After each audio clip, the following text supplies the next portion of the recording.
அரசு பள்ளிகளில் பயின்ற ஏழை எளிய மாணவர்களை சாதனையாளர்களாக உருவாக்கிடவும், அரசு பள்ளி மாணவரின் உயர்கல்வியை சேர்க்கையை உயர்த்திடவும் தமிழ் புதல்வன் எனும் மாபெரும் திட்டம் வரும் நிதியாண்டிலிருந்து அறிமுகப்படுத்தப்படும். இத்திட்டத்தின் கீழ் 6 முதல் 12ஆம் வகுப்பு வரை அரசு பள்ளிகளில் பயின்று உயர்கல்வி சேரும் மாணவர்கள் பாடப்புத்தகங்கள், பொது அறிவு நூல்கள் மற்றும் இதழ்களை வாங்கி அவரது கல்வியை மெருகேற்றி உதவிடும் வகையில் மாதந்தோறும் 1000 ரூபாய் அவர்களின் வங்கிக் கணக்கில் நேரடியாக செலுத்தப்படும். குடிசையில்லா தமிழ்நாடு என்ற இலக்கினை எய்திடும் வகையில் வரும் 2030ஆம் ஆண்டிற்குள் தமிழ்நாட்டின் ஊரகப் பகுதிகளில் 8 லட்சம் கான்கிரீட் வீடுகள் கட்டித்தரப்படும். தங்கள் கனவு இல்லங்களை பயனாளிகள் தாங்களே உருவாக்கிக் கொள்ளும் வாய்ப்பு என குறிப்பிடத்தக்க அம்சங்களை தாங்கிய இப்புதிய திட்டம் கலைஞரின் கனவு இல்லம் என்ற பெயரில் வரும் நிதியாண்டில் 3500 கோடி ரூபாய் மதிப்பீட்டில் செயல்படுத்தப்படும். இந்நிதியாண்டில் 3000 புதிய பேருந்துகள் கொள்முதல் செய்யப்படும். இது மட்டுமன்றி ஜெர்மன் வளர்ச்சி வங்கி KfW நிதியுதவியுடன் 500 மின் பேருந்துகள் கொள்முதல் செய்து இந்த நிதியாண்டிலேயே செயல்பாட்டுக்கு கொண்டு வரப்படும். மக்கள் பங்கேற்புடன் கலந்துரையாடல், கிராம சபை ஆகியவற்றின் மூலம் மாநிலம் முழுக்க மிகவும் ஏழை குடும்பங்கள் கண்டறியப்படும். முதலமைச்சரின் தாயுமானவர் திட்டம் என்ற பெயரிலான இந்த புதிய திட்டத்தில் மக்கள் பிரதிநிதிகள், தொண்டு நிறுவனங்கள் மற்றும் வங்கிகளின் பங்கேற்பும் உறுதி செய்யப்படும். ஏழை குடும்பங்களை சார்ந்த மாணவியர் உயர்கல்வி பயில்வதை உறுதி செய்யும் வகையில் அறிமுகப்படுத்தப்பட்ட மூவலூர் ராமாமிர்தம் அம்மையார் புதுமை பெண் திட்டத்தில் 2,73,000 மாணவிகள் மாதந்தோறும் ரூபாய் 1000 பெற்று பயனடைந்து வருகின்றனர். இத்தகைய சிறப்புகளை கொண்ட இந்த புதுமை பெண் திட்டம் வரும் கல்வியாண்டு முதல் அரசு உதவி பெறும் பள்ளிகளில் தமிழ் வழியில் பயிலும் மாணவிகளும் பயன்பெறும் வகையில் விரிவுபடுத்தப்படும். தஞ்சாவூர், சேலம், வேலூர், திருப்பூர், தூத்துக்குடி ஆகிய இடங்களில் புதிய தகவல் தொழில்நுட்ப பூங்காக்கள் நியூ டைடல் பார்க்ஸ் அமைக்கப்பட்டு வருகின்றன. இதன் மூலம் 13,000 நபர்களுக்கு வேலைவாய்ப்பு உருவாக்கப்படும். பெண்களுக்கு வேலைவாய்ப்புகளை அளிப்பதை மேலும் அதிகரிக்கவும் ஒரு சிறப்பு திட்டத்தை இந்த அரசு செயல்படுத்தும்.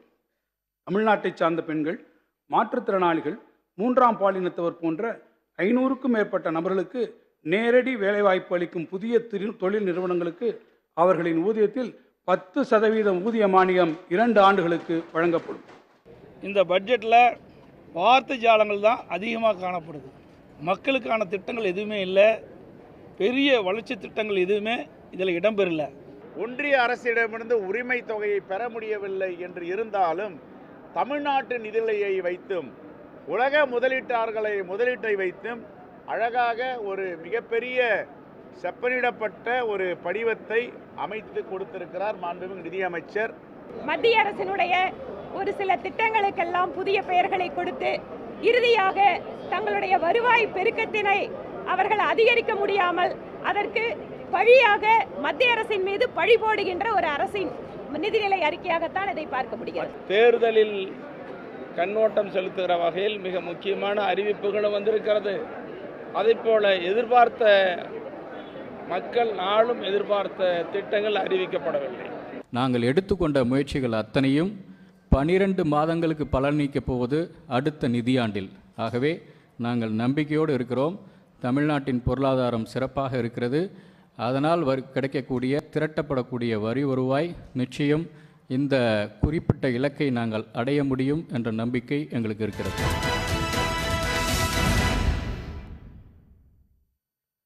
வணக்கம், இது கேள்விக்களம். தமிழ்நாட்டினுடைய நிதிநிலை அறிக்கையை நிதியமைச்சர் திரு தங்கம் தென்னரசு தாக்கல் செய்திருக்கிறார். பல்வேறு தரப்பினருக்கான, பல்வேறு சமூக பிரிவினருக்கான, பல்வேறு மாவட்டங்களுக்கான முக்கியமான திட்டங்கள் பல அறிவிக்கப்பட்டிருக்கின்றன. 8 லட்சம் கான்கிரீட் வீடுகள், கலைஞர் கனவு இல்லம் என்ற பெயரில் குடிசை இல்லா தமிழ்நாட்டை உருவாக்குவது, மாணவர்களுக்கு கல்வி உதவித்தொகை, காலை சிற்றுண்டியை அரசு உதவி பெறும் பள்ளிகளுக்கும் மாற்றுவது, விரிவுபடுத்துவது, ஏழை குடும்பங்களுடைய வறுமையை ஒழிப்பதற்காக தாயுமானவர் திட்டம் என்கிற அளவில் பல முக்கியமான அறிவிப்புகள் வெளியிடப்பட்டிருக்கின்றன. ஒன்றிய அரசிடமிருந்து வரக்கூடிய வருவாய் வரி பகிர்வு குறைந்த நிலையிலும் மெட்ரோ ரயில் திட்டத்தை ஃபேஸ் 1க்கு கொடுத்ததில் போல பாதியாக நிதியை தருவதற்கு அரசு முன்வராத நிலையிலும் பல சுமைகளுக்கு மத்தியில் இந்த திட்டங்களை எல்லாம் செயல்படுத்துவதாக அரசு அறிவித்திருக்கிறது. இது தமிழ்நாட்டினுடைய வளமான எதிர்காலத்திற்கான பட்ஜெட் என்று முதலமைச்சர் திரு மு.க. ஸ்டாலின் வர்ணித்திருக்கிறார். இதில் வளர்ச்சிக்கு திட்டமில்லை, வார்த்தை ஜாலம்தான் இருக்கிறது என்பது எதிர்க்கட்சித் தலைவர் திரு எடப்பாடி பழனிசாமி அவர்களுடைய கருத்து.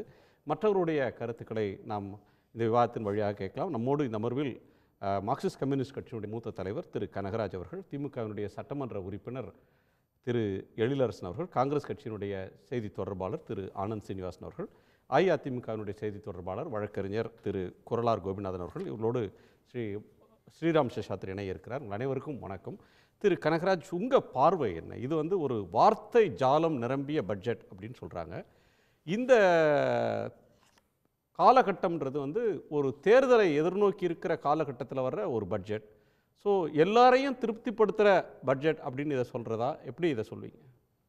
இல்லை, அதாவது எல்லாரையும் திருப்திப்படுத்துவதற்கான ஒரு பட்ஜெட் என்பது அது உங்களுக்கு பளிச்சுன்னு தெரிஞ்சிடும். ஆனால் எல்லாருடைய நலன்களையும் கவனத்தில் கொண்ட பட்ஜெட்டுன்னு நான் சொல்லுவேன்.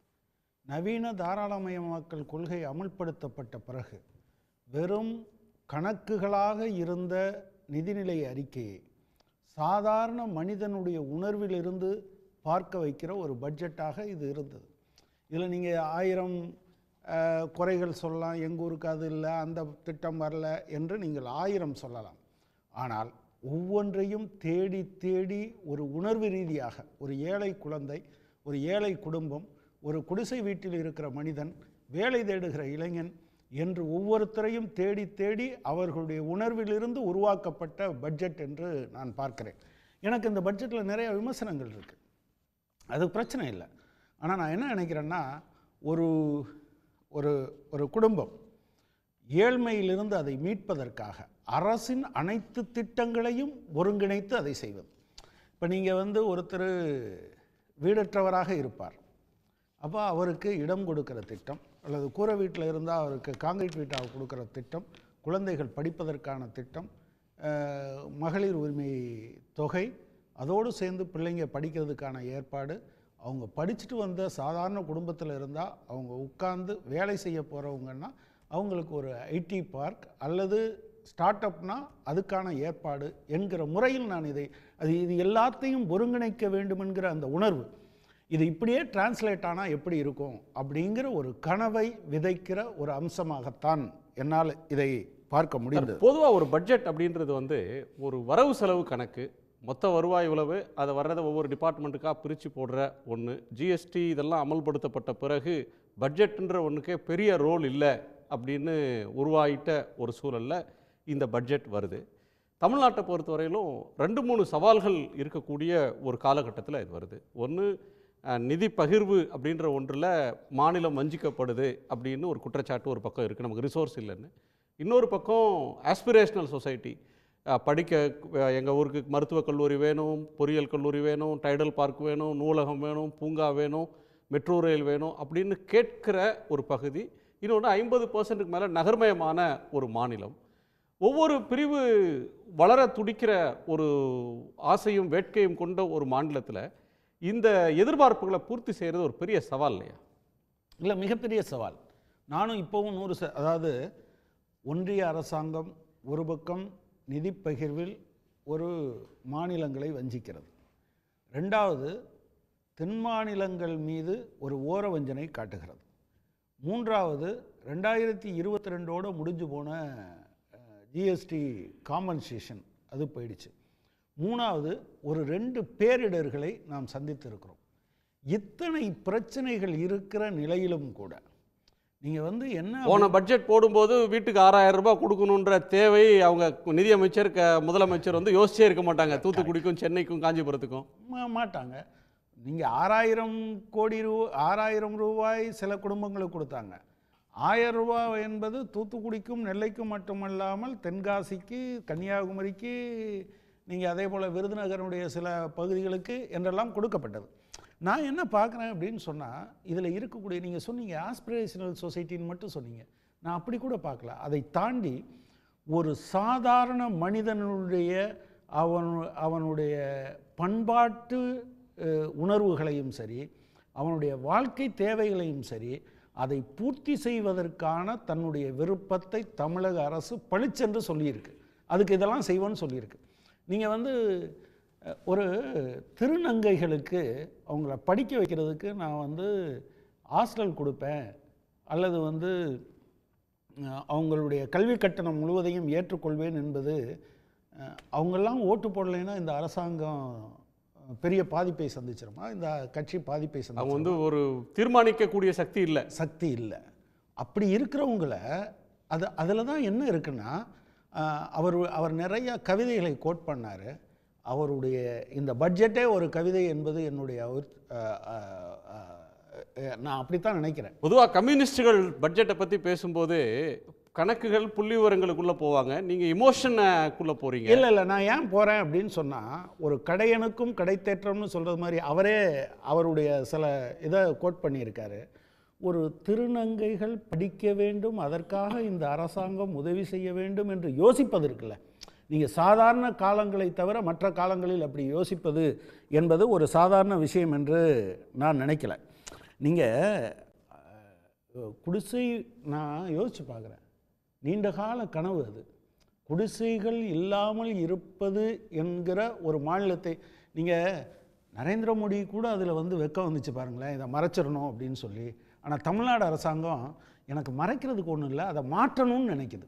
இந்த மறைப்பதற்கும் மாற்றுவதற்கும் இடையில் இருக்கக்கூடிய வித்தியாசம் இருக்குது பார்த்தீங்களா, அது ரொம்ப முக்கியமானது என்று நான் நினைக்கிறேன். வேறு சில இடங்களையும் கூட நான் பார்த்தேன். அதாவது நீங்கள் வந்து இப்படி செய்யும்போது பல நேரங்களில் என்ன மிஸ் ஆயிரும்னா, வளர்ந்து வருகிற தொழில்நுட்பங்கள் குறித்து இங்கே நான் அதில் ஏன் கவிதைன்னு சொல்கிறேன், அதை இன்னும் கூடுதலாக சொல்கிறேன்னா, என் பெருமை உலகுக்கு தெரியணும், தமிழில் இருக்கக்கூடிய புத்தகங்களை எல்லாம் எல்லாத்துக்கும் டிரான்ஸ்லேட் பண்ணு அப்படிங்கிறது ஒன்று.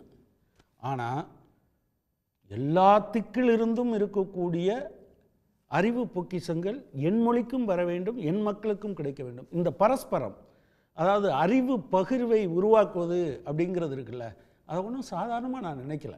அதுக்கு வந்து நீங்கள் இதனால் என்ன ஏற்பட்டுவிடும் என்று யாராவது கேட்டாங்கன்னா, அதுக்கு அப்புறம் திறன்மிகு வகுப்பறைகள் குறித்த கரிசனம், ஐடி பார்க்கு, அப்புறம் செயற்கை நுண்ணறிவு சம்பந்தமான விஷயம், ரொம்ப நுணுக்கமாக காலநிலை மாற்றம் குறித்து என்கிட்ட கூட ஒருத்தர் கேட்டார், அடையாறு என்ன அப்படின்னு. உங்களுக்கு மழை வந்தால் நீங்கள் வேளச்சேரி, உங்களுக்கு மூழ்கி போச்சுன்னா உங்களுக்கு என்ன கவலை வரும், அடையாறு, கூவம், பக்கிங்காம் கானல், கொசஸ்தலையாறு எல்லாத்தையும் பற்றி பேசுவீங்க. ஆனால் பட்ஜெட்டில் அதில் யாராவது ஒருத்தர் கூடுதல் கவனம் செலுத்த வேண்டும் என்று நினைத்தால் அப்போது உங்களுக்கு வந்து இது என்ன ரொம்ப களமாக பேசிக்கிட்டே இருக்கோம் அப்படின்னு வரும்.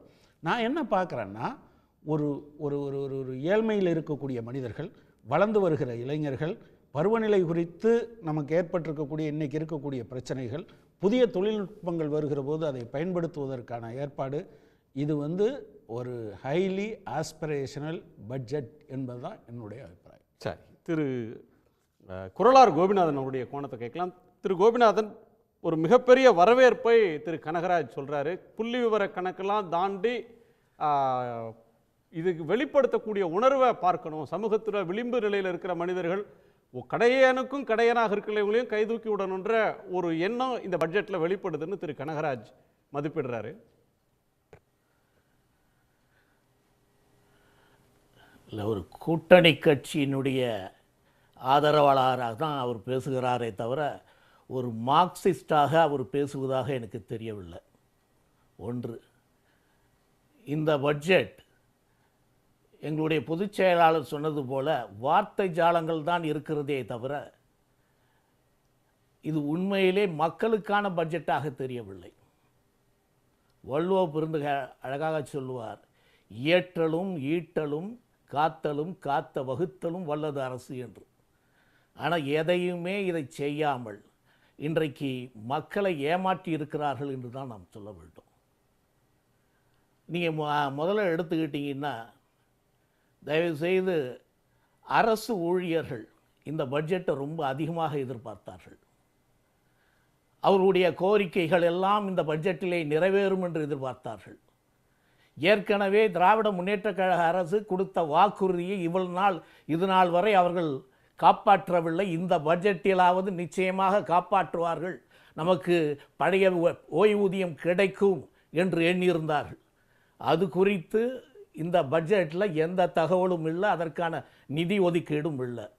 முதல் இல்ல 2 நாட்களுக்கு முன்னாடி அடுத்தது ஜாக்டோ பல ஜியோவோட கோரிக்கைகளை தலைவர் வைத்திருந்தார்கள். ஒரு பேட்டி கொடுத்தப்ப கூட போராட்டத்தை கைவிட்டுட்டு அவங்க வந்து பேட்டி கொடுத்த போது கூட எங்க கோரிக்கைகளுக்காக நாங்க 10 வருஷம் போராடினோம், 10 வருஷமா ஒரு சீஃப் மினிஸ்டர் கூட எங்களை கூப்பிட்டு வச்சு பேசல. அதிமுக ஆட்சி காலத்துல இந்த ஆட்சியிலையாவது கூப்பிட்டாவது பேசியிருக்காங்க, வாக்குறுதி கொடுத்துருக்காங்க அப்படின்னு சொல்றாரு. நீங்க அரசு ஊழியர் விஷயத்துல வந்து அதிமுக முன்வைக்கிற விமர்சனம்ன்றது நியாயத்தின் பார்ப்பட்டதா? அதிமுக ஆட்சி காலத்துல அதை எப்படி அணுகுனாங்க அப்படின்ற ஒரு விஷயத்தையும் சேர்த்து தானே இதை பார்க்க வேண்டியது இருக்கு. இல்லை அது நீங்கள் பார்க்கலாம். ஏன்னா கடந்த தேர்தலில் 21 தேர்தலில் அவர்கள் கொடுத்த வாக்குறுதி முதன்மையான வாக்குறுதி இது. இன்னும் அரசு ஊழியர்களை எப்படி நாம் நமது பக்கத்திலேயே கொண்டு வர வேண்டும் என்பதற்காக கொடுக்கப்பட்ட வாக்குறுதி. அந்த வாக்குறுதியில் அவர்கள் என்ன சொன்னார்கள் என்றால், இந்த மாதிரி பழைய பென்ஷன் திட்டத்தை நாங்கள் நிறைவேற்றுவோம் என்று சொன்னார்கள். நீங்கள் அந்த வாக்குறுதியை தான் அப்போ அவங்க அரசு ஊழியர்கள் கேட்குறாங்க. நீங்கள் என்னென்ன சீஃப் மினிஸ்டர் கூப்பிட்டு பேசினார் கொடுத்தார் என்றதெல்லாம் வேற. ஆனால் அந்த வாக்குறுதியை இவர்கள் நிறைவேற்றினார்களா என்பது தான் முக்கியம். அப்போ இந்த வாக்குறுதியை நீங்கள் நிறைவேற்றவில்லை.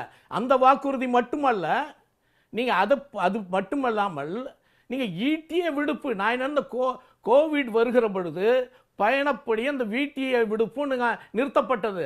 அதையாவது கொடுப்பார்கள். எந்த கோரிக்கையும் இந்த பட்ஜெட்டில் நிறைவேற்றப்படவில்லை. அதற்கான நிதி ஒதுக்கீடுப்படலை. அப்போ என்ன பொருள்? அப்போ ஒன்றும் இல்லை, அரசு ஊழியர்கள் இன்றைக்கு இடைநிலை ஆசிரியர்கள் போராடுகிறார்கள். நான் உண்மையிலே மார்க்சிஸ்டுடைய தோழருக்கு நான் சொல்லிக் கொள்கிறேன். ஒரு பட்ஜெட் அப்படின்றது வந்து அரசு ஊழியர்களுக்கு மானது மட்டுமல்ல. ஒரு பட்ஜெட்ன்றது 8 கோடி தமிழ் மக்களுடைய எதிர்காலத்துக்கானது. வெவ்வேறு சமூக பிரிவினர், அன்றாடம் வறுமையில் இருக்கிறவங்க, தினக்கூலிகளில் தொடங்கி சமூகத்தினுடைய தொழில் செய்யக்கூடியவங்கல இருந்து பலதரப்பட்டவர்களுக்கான ஒரு விஷயம் வந்து பட்ஜெட்ன்ற ஒன்று. அது அரசு ஊழியர் ஆசிரியர்களுடைய பிரச்சனையா மட்டும் சுருக்கி பார்க்க முடியுமா? ஒரு நிமிஷம் கனகராஜ் இதை குறுக்கிட வரும். நான் அப்படி பார்க்கல. கட்டாயம் இல்ல, நான் பார்க்கவில்லை. எல்லா தரப்பு மக்களையும் இல்லை, ஒரே ஒரு நிமிஷம். அதாவது சார், நீங்கள் சொன்ன விமர்சனங்களை நான் சொன்ன விமர்சனங்கள் இருக்கு. நான் சொல்லுவேன், அரசு ஊழியர்களுக்கு கொடுத்துருக்கணும், சரண்டர் விருப்ப கொடுத்துருக்கணும், ஆசிரியர்களுக்கு அதை செஞ்சுருக்கணும், போக்குவரத்து ஊழியர்களுக்கு அந்த டிஏ அரியஸை கொடுத்துருக்கணும். இது எல்லாம் என்னுடைய விமர்சனம். ஆனால் இதை சொல்கிறதுக்கு உங்களுக்கு எந்த தார்மீக உரிமையும் கிடையாது. 68 மாதம் சார் போக்குவரத்து ஊழியர்களுக்கு, ஓய்வூதியர்களுக்கு 68 மாதம் டிஏ கொடுக்கல. சரண்டர் விடுப்பை ரத்து செஞ்சது நீங்கள். நான் இப்போவும் இந்த அரசாங்கத்தை நான் வலியுறுத்த விரும்புகிறேன். நீங்கள் இப்படி செய்யக்கூடாதுன்னு நான் சொல்ல விரும்புகிறேன். ஆனால் இதை பேசுவதற்கு நீங்கள் வடிக்கிற கண்ணீருக்கு பேர் என்ன தெரியுமா? ஏன்னா நீங்கள் நினச்சா 1.25 லட்சம் பேரை டிஸ்மிஸ் பண்ணுவீங்க ஒரே நேரத்தில். இந்தியா முழுவதும் பழைய பென்ஷன் 2004 ரத்து செய்யப்பட்டது. 2003 ஒரு வருஷம் முன்தேதியிட்டு பண்ணது நீங்க. உங்களுக்கு பேசுறதுக்கு என்ன ரைட் இருக்கு? என்னுடைய பேச்சை நான் ஒன்றும் இல்லை இல்லை இல்லை குணா, என்னுடைய பேச்சு நான் முடிக்கவே இல்லை. அதுக்குள்ள அவர் தோழர் அவசரப்படுகிறாரு. அதனால அவருடைய லாயல்ட்டியை அதிகபட்சமாக அவர் காட்டிக்கொள்ள வேண்டும் என்று நினைக்கிறார். அதனால நான் என்ன சொல்றேன், நீங்க இந்த போராட்டங்கள்ல எங்களது காலத்தில் மட்டுமல்ல, உங்க காலத்துல நீங்க போக்குவரத்து ஊழியர்கள் இன்றைக்கு உங்க சவுந்தரராஜனை போய் கேளுங்க. இப்படிப்பட்ட ஒரு தொழிலாளர் விரோத அரசை நாங்கள் பார்த்ததில்லை என்று உங்க சவுந்தரராஜன் சொல்லுகிறார். எங்களை நடு ரோட்டில் நிற்க வைத்து விட்டார்கள் என்று சொல்கிறார். இன்றைக்கு நாங்கள் இவர்கள் இந்த ஆட்சி எங்களுக்கு எந்த பொய்யான வாக்குகளை கொடுத்து விட்டு எதையுமே நிறைவேற்றவில்லை என்று சொல்கிறார். உங்க சவுந்தரராஜன் சொல்கிறார். அதைத்தான் நான் சொல்கிறேன். நான் என்ன சொல்கிறேன் என்று சொன்னால், அரசு ஊழியர்கள் போராட்டம் மட்டுமல்ல, தொழிலாளர்கள் போராட்டம் மட்டுமல்ல, எல்லா தரப்பு மக்களையும் நீங்கள் ஏமாற்றி இருக்கிறீர்கள் என்பதுதான் என்னுடைய கருத்து. நீங்க சொல்றீங்க இன்னைக்கு கல்வி பாயிண்ட் நம்பர் 1 பொதுமக்களுக்கு மக்களுக்கான பட்ஜெட் இல்ல அப்படின்றது உங்களுடைய முதற் பார்வை. இரண்டாவது விமர்சனம், அரசு ஊழியர்களுக்கு எதுவுமே செய்யல அப்படின்றது இரண்டாவது விமர்சனம். மூன்றாவது செய்யல இரண்டாவது விமர்சனம். மூன்றாவது விமர்சனம், கல்விக்கு அதிகமான தொகை ஒதுக்கப்பட்டிருக்கிறது. இன்றைக்கு ஏறக்குறைய 3 லட்சம் மாணவர்களுக்கு மாதந்தோறும் 1000 ரூபாய் வழங்கப்படும் என்று சொல்லுகிறார்கள். இது பெரிய ஏமாற்று வேலை என்று நான் சொல்கிறேன். என்ன என்று சொன்னால், எங்களுடைய அனைத்து இந்திய அண்ணா திராவிட முன்னேற்ற கழகம் ஆட்சியிலே இருக்கிற பொழுது நாங்கள் மடிக்கணினி கொடுத்தோம். ஒரு மடிக்கணினுடைய விலை ஏறக்குறைய 40,000 ரூபாய். ஏறக்குறைய 6 லட்சம் மாணவர்களுக்கு கொடுத்தோம். இந்த மடிக்கணினியை நீங்க சுத்தமாக நிறுத்திட்டீங்க. அதற்கான ஒதுக்கீடும் இல்லை. ஒரு 40,000 ரூபாய் கொடுக்கப்பட்ட இது. அதில் இன்றைக்கு நீங்க என்ன சொல்றீங்க, நீங்க மாதம் வருடத்துக்கு 12,000 ரூபாய் தான் கொடுக்குறீங்க. அதுவும் 3 லட்சம் மாணவர்களுக்கு தான். நாங்கள் கொடுத்தது 6 லட்சம் மாணவர்களுக்கு, நீங்கள் கொடுக்கறது 3 லட்சம் மாணவர்கள். இப்பொழுதே மாற்றிருக்கிறீர்கள். அது மட்டும் இல்லை, உங்களுடைய வாக்குறுதியில் முக்கியமான வாக்குறுதி என்ன? மாணவர்களுடைய கல்வி கடனை நாங்கள் ரத்து செய்வோம் என்று சொன்னீர்கள். என்ன ரத்து செஞ்சீங்களா? இன்னைக்கு மேற்கொண்டு நாங்கள் 2,500 கோடிக்கு நாங்கள் கடன் கொடுக்கிறோம் என்று சொல்கிறோமே தவிர நீங்கள் அவர்களை ரத்து செய்யவில்லை. அப்போ இந்த 12,000 ரூபாய் ஒவ்வொரு மாணவனும் உதாரணத்துக்கு எடுத்துக்கொண்டால், நீங்கள் பொறியியல் கல்லூரியில் படிக்கிற மாணவன் ஏறக்குறைய ஒரு வருடத்திற்கு 70,000 ரூபாய் அவன் கடன் வாங்குறான். அந்த 70,000 ரூபாய் இந்த 12,000 ரூபாயை அவன் கட்டிட்டானா மீதி தொகை எங்கேருந்து கட்டுவான்? உங்களுடைய வாக்குறுதி கல்வி கடனை முழுமையாக தள்ளுபடி செய்வோம் என்பது, அதையும் நீங்கள் நிறைவேற்றல. அப்போ மாணவர்களையும் நீங்கள் ஏமாற்றி இருக்கிறீர்கள். அதில் கல்விக்கு நீங்கள் கொடுக்கப்பட்டதையும் ஏமாற்றி இருக்கிறீர்கள் என்று நான் சொல்லுகிறேன். அது மட்டுமல்ல, நீங்கள் அடுத்தது நீங்கள் மகளிருக்கு வாங்க. மகளிரில் செய்கிற பெரிய தொகை நீங்கள் என்ன சொன்னீங்க? ஒவ்வொரு வீட்டுக்கும் ஒவ்வொரு சிலிண்டருக்கும் 100 ரூபாய் மானியம் கொடுப்போம் என்று சொன்னீர்கள். நீங்கள் அதில் அனௌன்ஸ் பண்ணியிருக்கீங்களா? அதற்கான தொகையை நீங்கள் ஒதுக்கியிருக்கிறீர்களா? அதையும் செய்யலை. அது மட்டுமல்ல, நீங்கள் பெரிய புத்திசாலித்தை போல நீங்கள் ஒன்று சொல்கிறீங்க. அதாவது 500 உழைக்கும் மகளிர் வேலை செய்கிற நிறுவனத்திற்கு நாங்கள் 10% மானியம் கொடுப்போம்னு சொல்கிறீங்க. அப்பொழுது என்ன என்று சொன்னால், 500 தொழிலாளிகள் பெண்கள் வேலை செய்கிற ஒரு நிறுவனம் என்று சொன்னால் நிச்சயமாக அது மல்டிநேஷ்னல் கம்பெனியாகத்தான் இருக்க முடியும். அது ஒரு கார்ப்பரேட் கம்பெனியாகத்தான் இருக்க முடியும். அந்த கம்பெனிக்கு 10% மானியம் கொடுக்கிறீர்கள். அப்போ ஒரு கார்ப்பரேட் கம்பெனிக்கு 10% மானியம் கொடுப்பதற்கு நீங்கள் யார்? நாங்கள் அதனால தான் நாங்கள் சொல்கிறோம், உழைக்கும் மகளிருக்கு கொடுங்கள் என்று சொன்னோம். அதனால நீங்கள் ஸ்கூட்டர் மானியம் நாங்கள் கொடுத்தோம். என்ன உழைக்கும் மகளிர் ஸ்கூட்டர் வாங்கி மானியம் கொடுத்தோம். இங்க நேரடியா அதான் நீங்க நிறுத்திட்டீங்களா? நீங்க சொன்னோம் சார், 10 வருஷம் ஆட்சியில எவ்வளவு பேர் கொடுத்தாங்க? அதனால நீங்க கொடுக்கலையா? 16 லட்சம் மனுக்கள் வந்துட்டு திருமண உதவி திட்டத்திற்காக 16 லட்சம் மனுக்களை அப்படியே நிலுவையில் வச்சுட்டு 3250 கோடி நிலுவையில் விநியோகிக்காமே விட்டுட்டு போனவங்க பேசிட்டு இருக்க பேச்சை பார்த்தா தான் எனக்கு விந்தையா இருக்கு. அதே போல மடிக்கணினியை முழுமையாக நீங்க கொடுக்காம போனீங்கன்றது தான் கோர்ட்டிலே வழக்கு வந்தது. இது எல்லாம் வந்த பிறகுதான் இந்த திட்டத்தால் செயல்படுத்த முடியாதுன்றதுக்காக தான் அடுத்த கட்டத்துக்கு வந்திருக்கோம். அது இல்லாம மடிக்கணினி நீங்க வாங்குறது எல்காட்ல 12,000 ரூபாய்க்குள்ள தான். அது மடிக்கணினி 40,000 ரூபாய்க்கு வாங்கப்படல. தயவு செய்து நான் சொன்ன இல்ல மடிக்கணினி 40,000 ரூபாய்க்கானது கான்ஃபிகரேஷனே கிடையாதுங்க. உங்களுடைய கணக்குப்படி அப்படியே வைத்துக் கொண்டால் கூட நாங்க 6 லட்சம் பேருக்கு கொடுத்தோங்க. நீங்க 3 லட்சம் பேருக்கு தானே கொடுத்தீங்க. அதுல இருந்து 3 லட்சம் பேரை குறைத்து விட்டீங்களா? மாணவர்களை ஏமாற்றுகிற வேலை தானே. படிச்சு பாருங்க. இல்ல கோபிநாத் நீங்க கன்ஃபியூஸ் ஆவறீங்க. பெண்களுக்கு ஆல்ரெடி கொடுத்துட்டு இருக்கு 2 ஆண்டுகளாக. அது 4,37,000 பேரு. இப்ப பையன் மாணவர்களுக்கு அது 3 லட்சம் வருடம் கொடுக்கணும். வருடம் 3 லட்சம் கூடுதலாக இருக்கு. ஒவ்வொரு வருடமும் இருக்கிறது. அது ஒவ்வொரு வருடம் 6 லட்சம் பேருக்கு நாங்க கொடுத்தோங்க. 6 லட்சம் நீங்க ஒரு வருடத்துல நீங்க நாங்க சொல்றதை நீங்க கவனிக்க மாட்டீங்க. பெண்களுக்கு 4,37,000 பேர் ஏற்கனவே 2 வருஷம் வாங்கிட்டு இருக்காங்க. இப்ப இந்த வருஷம் அதுவும் சேர போகுது. இல்ல 3 லட்சம் மாணவர்கள். இல்ல நீங்க உங்க கணக்கு எடுத்து பாருங்க. இல்ல நீங்க முழுசா பார்க்கல. நீங்க பெண்களுக்கு அதாவது தயவு எடுத்து பாருங்க. பெண்களுக்கு ஒரு குறிப்பிட்ட ஸ்கீம்ல ஸ்டக் ஆக வேணா. ஒரு பட்ஜெட்ன்றது ஒரு புதுமை பெண் திட்டம், அதில் உள்ள நிதி என்பது வேறு. தமிழ் புதல்வன் என்ற திட்டத்திற்கு தான் 360 கோடி 3 லட்சம் மாணவர்களுக்கு. நீங்க கன்ஃபியூஸ் பண்ணிக்கிறீங்க. புதுமை பெண் திட்டம் என்பது மாணவிகளுக்கு மட்டும். புதுமை பெண் திட்டத்துல நீங்கள் கொடுத்தது நான் சொல்லிடுறேன். புதுமை பெண் திட்டத்தில் நீங்க கொடுத்தது 2,30,000 40,000 தாங்க. இல்ல 4,37,000 வந்தாச்சு. நீங்க தவறான கணக்கு கொடுக்காதீங்க. இதுல 3 லட்சம் பேருக்கு நீங்க கொடுக்க இல்ல. நீங்க பட்ஜெட்ல இருக்க எடுத்து படிச்சு பாத்துங்க. நான் பார்த்துட்டேன் சொல்றேன். உங்களுடைய பட்ஜெட்டுக்கு இல்ல, நாங்க தெளிவா சொல்றோம். 2வது ஆண்டு வந்தாச்சு. அது இல்ல ஒரு இடத்துல நிக்க வேணாம். அடுத்த இதுக்குள்ள போலாம். நான் திரு எழிலரசனுடைய கோணத்தை கேட்டுறேன் சார். நம்ம தொடர்ந்து பேசலாம். சமூகத்தை ஒரு பட்ஜெட்ன்றது ஒரு குறிப்பிட்டவர்களுக்கு மட்டுமானது இல்ல. கன்னியாகுமரியிலிருந்து திருத்தணி வரையிலும் பலதரப்பட்ட மக்களுக்கான ஒன்று. அடுத்த 10 ஆண்டுக்கு தமிழ்நாடு எப்படி இருக்கணும் அப்படின்றதுக்கு ஒவ்வொரு பட்ஜெட்லையும் ஏதேனும் ஒரு விதை போடப்பட்டுக்கிட்டே வந்ததுனால தான் தமிழ்நாடு இந்த வளர்ச்சியை இந்த நேரத்துக்கு வந்திருக்கு. நம்ம தொடர்ந்து பேசலாம். எழிலரசன், உங்கள் கோணம் என்ன? இதை பொறுத்தவரையில் இந்த பட்ஜெட் ஒரு அனைத்து தரப்பு மக்களுக்கான ஒன்றாக இருந்திருக்கிறது. குறிப்பாக தமிழ்நாட்டினுடைய வளர்ச்சி பாதையினை மிக தெளிவாக எடுத்துக்கொண்டு செல்லக்கூடிய ஒரு பட்ஜெட்டாக இது அமைக்கப்பட்டிருக்கிறது. தடைகளை தாண்டிய வளர்ச்சிக்கான ஒரு நோக்கிய பயணம் என்ற பெயரில் அமைக்கப்பட்ட பட்ஜெட் இது.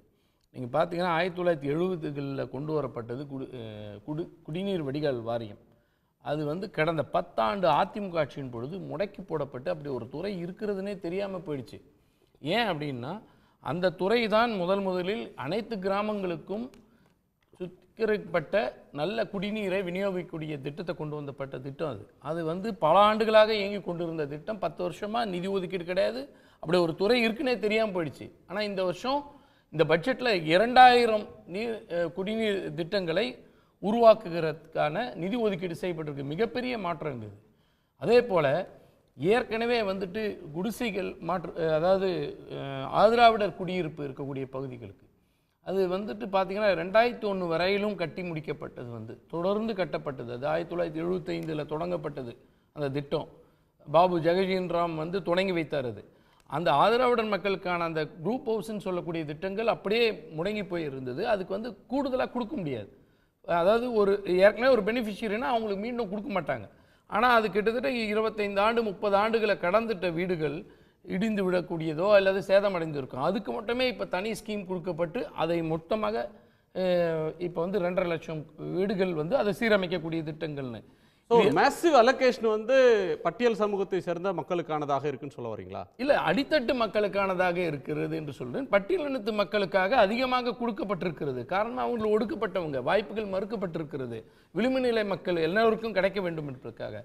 அவங்க கூட சொன்னாருங்களே, அது 500 பேருன்றது பெண்கள் மட்டும் இல்லை, மாற்றுத்திறனாளிகள், திருநங்கைகள் அல்லது 3ஆம் பாலினத்தவர்கள் என்று சொல்லக்கூடியவர்களும் இருக்கக்கூடிய கம்பெனிஸ்க்கு தான் அது சொன்னது அவர்.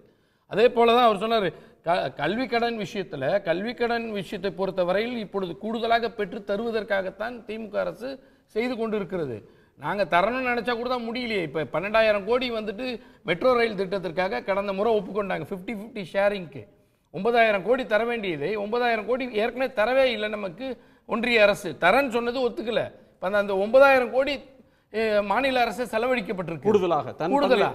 இப்போ அடுத்த திட்டத்துக்கு 12,000 கோடி தேவைப்படுகிறது. இப்பொழுது அந்த 12,000 கோடியை பற்றி அவங்க சொல்லவே இல்லை. ஆனால் அதுவும் எங்களுக்கு கூடுதலாகுது. உதயமின் திட்டத்தில் இவங்க தான் போய் கையெடுத்துட்டாங்க. அது கையெடுத்துட வேண்டான்னு சொன்னோம். இப்போ இந்த ஆண்டு பட்ஜெட்டில் பார்த்தீங்கன்னா 17,000 கோடிக்கு மேலே நமக்கு டெபிசிட் அதால் மட்டுமே ஆகுது. மின்சார வாரியத்துக்கு செலுத்த வேண்டிய கடனே 17,000 கோடிக்கு மேலே. வர ஆண்டுக்கு 14,300 கோடி அதுக்காகவே செலவழிக்கப்படுகிறது. அது இல்லைன்னா நம்மளுடைய டெபிசிட் ரொம்ப குறையும் நமக்கு. இப்போ இந்த திட்டங்கள்லாம் போயிருக்கு. 20,000 கோடி ஜிஎஸ்டி வரியில் மட்டுமே குறைக்கப்பட்டு இருக்கு, தரப்படாது என்று சொன்னதின் விளைவாக நமக்கு மிகப்பெரிய டெபிசிட் விழப்பட்டிருக்கு. இதையெல்லாம் இருந்தால் இன்னும் கூடுதலாக இன்னைக்கு நாங்கள் சொல்ற இந்த திட்டங்கள் மட்டும் இல்லாமல் இன்னும் கூடுதலான திட்டங்களை தருவதற்கு முடியும். முதலமைச்சர் தாய்மானவர் வறுமை ஒழிப்பு திட்டம் இதுவரையில் உண்டா? அப்படி ஒரு திட்டம் என்ன கிடையாது. வறுமை இருக்கிறது, இல்லைன்னு சொல்ல வரல. பெர் கேபிட்டா இன்கம் இன்க்ரீஸ் ஆயிருக்கு இந்தியாவில். அதுல தமிழ்நாட்டுக்கும் கேரளாவுக்கும் ஒரு போட்டி உண்டு. மல்டி டைமென்ஷனல் பாவர்ட்டி அப்படின்ற ஒன்று வறுமை கோட்டுக்கு கீழே இருக்கிறவங்க அப்படின்னு ஒன்று எங்கள் மாநிலத்தில் இருக்கக்கூடாது அப்படின்ற ஒன்றில் கேரளாவுக்கும் தமிழ்நாட்டுக்கும் ஒரு ஆரோக்கியமான ஒரு போட்டி உண்டு. அவங்களும் கூட சில இலக்குகளை வச்சிருக்கிறாங்க. ஆமாம், அது அதுக்கு காரணம் இது திராவிட மண்.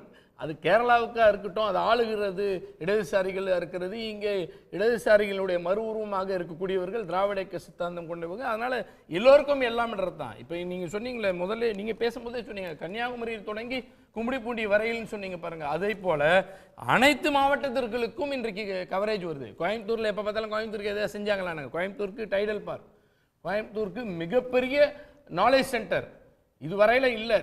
ஈவன் நீங்கள் சென்னையிலே அப்படி ஒரு நாலேஜ் சென்டர் இல்லை. அப்படி ஒரு நாலேஜ் சென்டர் அங்கே கொடுக்கப்படுது. கோயம்புத்தூருக்காக மட்டுமே இப்படி மட்டும் இல்லை, பல இது மற்ற மாவட்டங்களுக்கு. இப்போ சேலத்தில் பார்த்தீங்கன்னா இது வரைக்கும் அங்கேயே முதலமைச்சராக போன முறை இருந்தவங்க இருந்திருக்காரு. அங்கே பார்த்தீங்கன்னா இப்போ ஜவுளி பூங்கா ஒன்று பெரிய அளவில் கொண்டு வரப்போகிறது. இப்போ அந்த மாதிரி எல்லா தரப்புக்கும் ஒன்று. ஜவுளி பூங்கா என்பது வந்து ஒரு மினி சில்க், அதாவது டெக்ஸ்டைல் வேலிஸ்ன்ற மாதிரி பார்க்ஸை கொண்டு வராங்க அங்கங்கே. அப்போ எப்படின்னா பரவலாக்கப்படுகிறது, எல்லா இடத்துலையும் அந்த ஜவுளிகள் அங்கங்கே கொண்டு வந்து டிஸ்பிளே ஆகி பரவலான வளர்ச்சிக்கான வாய்ப்பு இதில் இருக்குங்க. மாணவர்களுக்கு பார்த்தாங்க, அவர் சொன்னார், மாணவர்களே பார்த்தீங்கன்னா அடுத்த கட்டத்திற்கு இப்போ அதாவது என்ன சொல்கிறது, மாற்றுத்திறனாளிகளுக்கு இருக்குது, மூன்றாம் பாலினத்தவர்களுக்கு வந்து முழுமையாக கட்டணம் இது அது அவங்களுக்கு எல்லாமே வெய்வ் பண்ணப்பட்டிருக்கு. ப்ளஸ் வந்து இப்போ இவர் அதை தான் கன்ஃபியூஸ் பண்ணிக்கிறார். புதுமை பெண் திட்டம் என்பது பெண்களுக்காக உருவாக்கப்பட்ட திட்டம், மாணவிகள் படித்து வர வேண்டும்னு. மாணவர்களும் அதிகமாக கிளைம் பண்ணுறாங்கிறதுக்காக முதல் முறையாக தமிழ் புதல்வன்ற திட்டத்தை உருவாக்கி மாணவர்கள் 3 லட்சம் பேர் அதுல பங்கு அந்த பலன் பெறணும்ன்றதுக்காக உருவாக்கப்பட்ட சேர்த்தால் கூட 6 லட்சம் வரல. காலை சிற்றுண்டி திட்டம் சேர்த்தால் கூட 18,000, அதாவது கிட்டத்தட்ட 18 லட்சம் 16.7 லட்சம் மாணவர்களுக்கு 31,000 பள்ளிகளில் 16.7 லட்சம் மாணவர்கள் காலை சிற்றுண்டி திட்டம் பெற்றுக்கொண்டிருந்தாங்க.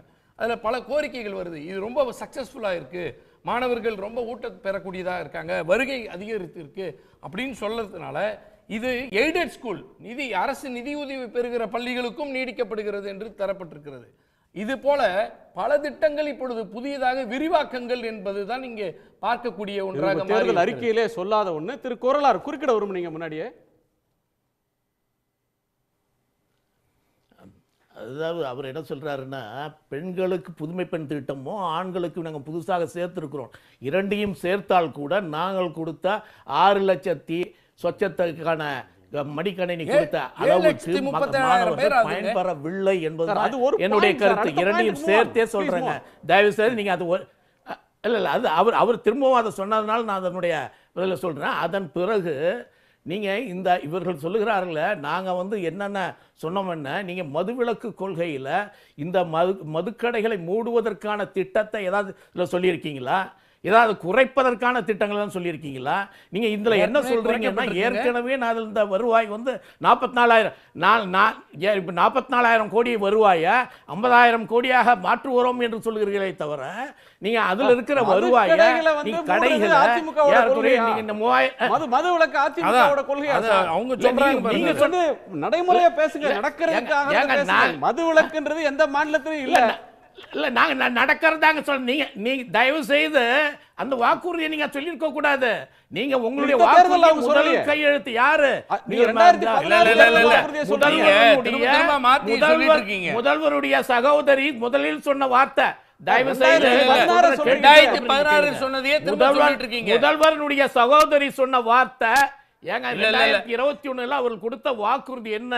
நீங்க என்ன இல்ல கிடையாதுங்க. திமுகவுடைய தேர்தல் அறிக்கையில் சொல்லாத ஒன்றை குறைக்க கூட இல்லையா? இல்ல திமுகவுடைய தேர்தல் அறிக்கையில் சொல்லாத ஒன்றை சொல்லாதீங்க, சொல்லாத சொல்றீங்க. ஒண்ணு. இரண்டாவது விஷயம், மதுக்கடையை மூடுவதை பற்றி அதிமுக பேசுவது எப்படி இருக்குன்னா, சாத்தான் வேதம் ஊதுவதை போல இருக்கிறது. நீங்க என்னைக்குமே மூட மாட்டேங்க. நீங்க தான் இந்த டாஸ்மாக் என்ற நிறுவனத்தை உருவாக்கணும். ஒவ்வொரு வருடத்தையும் ஒவ்வொரு வருஷத்துலயும் நாங்க 500 கடைகள் மூடினாங்க. நீங்க ஒவ்வொரு வருடம் மூடி இருந்தா இந்நேரம் வந்து மொத்த கடையும் மூடிட்டு இருக்கலாம். கடைகள் மூடப்பட்டிருக்கிறது. 4500 கடையில இருந்ததுல 1500 கடை மூடப்பட்டு 3000 கடை தான் இருக்கு. நீங்க காட்சி காலத்துல அதிகமான கடைகளை திறந்திருக்கீங்க. அது நடக்க போறதுல அது நடக்கிறத பத்தி பேசுங்க சார். சொல்லுங்க. மொத்தமாவே 5 ஆண்டுகள்ல சேர்த்து கூட நீங்க 500 கடை மூடல. பக்கத்துல இருக்கிற கர்நாடகால இரவு 1 மணி வரையிலும் வந்து நீங்க பெங்களூர்லயும் கர்நாடக மாநிலத்துடைய 10 முக்கியமான நகரங்கள்ல 1 மணி வரையும் ஹோட்டல்ஸ் திறந்திருக்கலாம், பார் திறந்திருக்கலாம். நாங்க இன்டர்நேஷனல் ஸ்டாண்டர்டுக்கு எங்க சிட்டியை மாத்திரம்னு இன்னொரு ஸ்டேட் போயிட்டு இருக்கு.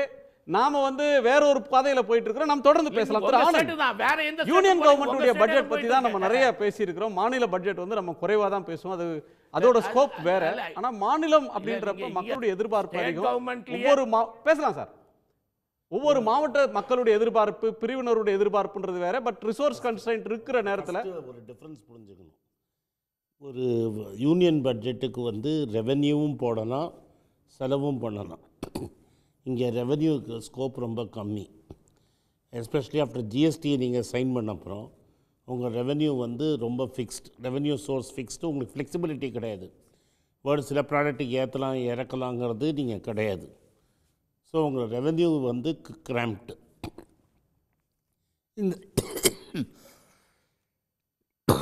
இந்த காம்பன்சேஷன் 5 வருஷத்தில் வந்து ஒரு 2 வருஷம் கொரோனாவில் போயிடுச்சு. ஸோ இந்த காம்பன்சேஷனை இவங்க எக்ஸ்டெண்ட் பண்ணணும்னு எல்லா ஸ்டேட்டும் கேட்டாங்க. இவங்க மட்டும் கேட்கல, ஈவன் பிஜேபி ரூல் ஸ்டேட்ஸ் கூட கேட்டாங்க. இவங்க அது மாட்டேன்னு சொல்லிட்டாங்க.